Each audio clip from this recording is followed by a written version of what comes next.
Baik, Assalamualaikum warahmatullahi wabarakatuh. Salam sejahtera bagi kita semua. Alhamdulillah pada kesempatan kali ini kita dapat ketemu walaupun hanya melalui virtual, tapi insya Allah pertemuan kali ini akan membawa manfaat bagi kita semua.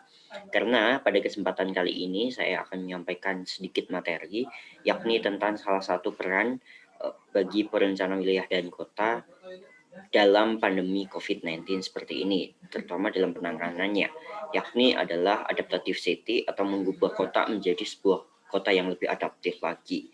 Sebelumnya perkenalkan, saya Denny Andika Saputra dengan nomor pokok mahasiswa 520 15 107 dari program studi perencanaan wilayah dan kota kelas C, Fakultas Sains dan Teknologi, Universitas Teknologi Yogyakarta. Nah, pada kesempatan kali ini berbicara soal pandemi, terutama di negara kita. Mari kita lihat pada saat ini negara kita sedang dalam kondisi seperti apa. Berbicara soal pandemi tidak jauh dari kesehatan, di mana kesehatan ini sangat menjadi sasaran utama dari pandemi tersebut. Di mana pada tanggal 7 Januari kemarin, tepatnya pada hari Kamis, ini Indonesia mencatatkan rekor terbanyak, yakni dengan penambahan kasus 9.000 kasus lebih.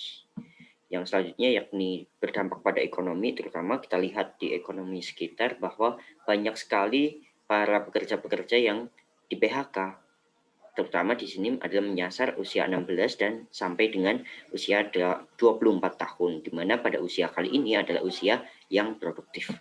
Dan yang selanjutnya adalah education, di mana perubahan sistem belajar yang mulainya yakni adalah pembelajaran tatap muka secara langsung atau offline atau luar jaringan, tapi kali ini dalam kondisi seperti ini maka pemerintah dan juga masyarakat tentunya mendapatkan dampaknya yakni melalui pembelajaran jarak jauh.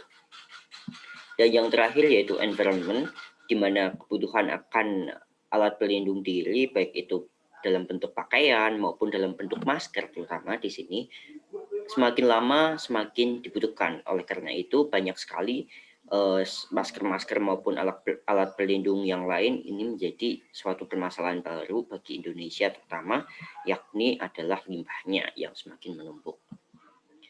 Dan yang selanjutnya, how about our cities? Pada kesempatan kali ini saya telah meng-highlight 4 wilayah, yakni saya meng-highlightnya pada hari Kamis tanggal 7 Januari 2021 yang saya mengumpulkan datanya pada pukul 19.55 WIB di website penanganan COVID-19 berprovinsi terkait. Yang pertama ada Provinsi DKI Jakarta dan menjadi kota terbesar di Indonesia terutama ya, yakni dalam pasien COVID-nya dalam perawatan yakni lebih dari 17.000 pasien. Dan yang selanjutnya yakni di kota Depok masih sama di sekitaran kota Jakarta, ini yakni lebih dari 2.000 pasien COVID dalam perawatan. Dan yang selanjutnya tidak jauh dari tempat tinggal saya yakni di kota Semarang, yakni 993 pasien COVID-19 dalam perawatan. Dan yang selanjutnya kabupaten saya sendiri yang sekarang saya tinggali yakni terdapat 503 pasien COVID-19 dalam perawatan. Lalu pandemi ini berdampak pada kebiasaan-kebiasaan orang-orang Indonesia dan terutama di sini adalah orang-orang sekitar. Yang pertama adalah kerumunan. Nah, padahal pada dasarnya kerumunan di Indonesia pada saat ini adalah suatu yang tidak perlu dan tidak penting untuk dilakukan, karena mengingat kondisi seperti ini sangatlah riskan bagi siapa saja yang berkerumun. Dan yang selanjutnya yakni kebijakan tentang memakai masker di luar rumah, tapi hal ini tidak memakai masker dan ini menjadi suatu permasalahan lagi. Keduanya adalah termasuk ke dalam pelanggaran protokol kesehatan. Dan yang selanjutnya tidak kalah pentingnya yakni adalah dampak PSBB dan work from home, di mana sampah-sampah plastik akibat belanja online tentang kebutuhan kita, sandang papan kita dan sekaligus pangan kita di kehidupan sehari membutuhkan membutuhkan plastik yang itu menjadi limbah atau sampah yang lama-kelamaan juga akan meningkat. Lalu pada intinya apa sih yang membuat ini akan semakin berdampak? Dampaknya yang pertama, tempat tinggal kita yang semakin lama semakin membosankan. Karena apa? Karena setiap harinya kita akan beraktivitas secara terus-menerus di rumah tinggal kita atau di tempat tinggal kita, entah itu mau kegiatan secara education atau pendidikan dan lain sebagainya. Dan selanjutnya yaitu ekonomi yang akan semakin terpuruk, di mana di sini terutama pada wilayah-wilayah yang sedang di ada peraturan PSBB atau pembatasan sosial berskala besar, di mana semua ekonomi akan terdampak.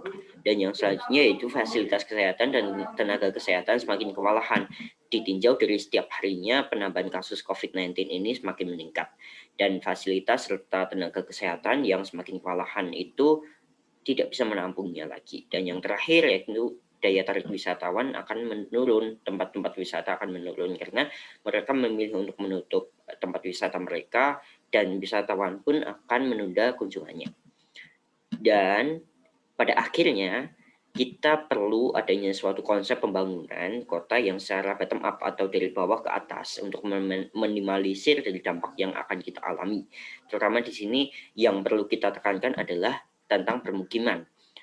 Sebagai seorang planner, sebagai seorang perencana wilayah dan kota, as a problem solver, di mana kita dituntut untuk menjadi seorang yang bisa untuk menanggulangi semua permasalahan, terutama di sini salah satunya dengan cara mewujudkan permukiman yang adaptif terhadap permasalahan-permasalahan di masa yang akan datang. Langkah-langkah ini, langkah-langkah yang akan saya sampaikan nanti, yakni antara lain, yang pertama, integrasi, di mana kita menyusun suatu perencanaan, produk perencanaan itu dilihat dari integrasi data yang ditinjau dari permasalahan-permasalahan masa lalu dan saat ini yang kemudian kita jadikan untuk sebagai produk perencanaan yang utuh. Dan yang selanjutnya yaitu inklusif, yang artinya produk dari perencanaan itu atau pembangunan itu baik fisik maupun non fisik ini akan mencakup semua kebutuhan masyarakat yang bersifat krusial dan esensial. Dan di mana kebutuhan-kebutuhan ini sebisa mungkin agar bisa ditampung oleh pembangunan yang secara berkelanjutan pula. Dan yang selanjutnya adalah normatif, di mana kita sebagai seorang planner ini bekerja pada suatu ruang publik atau publik society. Jadi kita di sini perlu adanya aturan-aturan yang membentengi atau yang menjadi produk hukum dan payung hukum kita. Dan ini juga sebagai seorang planner tidak bisa menyalahi aturan atau bertentangan dengan norma-norma tersebut. Jadi yang selanjutnya adalah menjadi sebuah pembangunan itu sebuah roda atau sebuah roda yang akan terus berjalan. Dan di mana kehidupan di kota pun juga sama, di komunitas perkotaan pun juga sama, yaitu akan terus berlanjut dan mampu untuk bertahan dengan permasalahan-permasalahan yang akan terjadi maupun yang saat ini terjadi.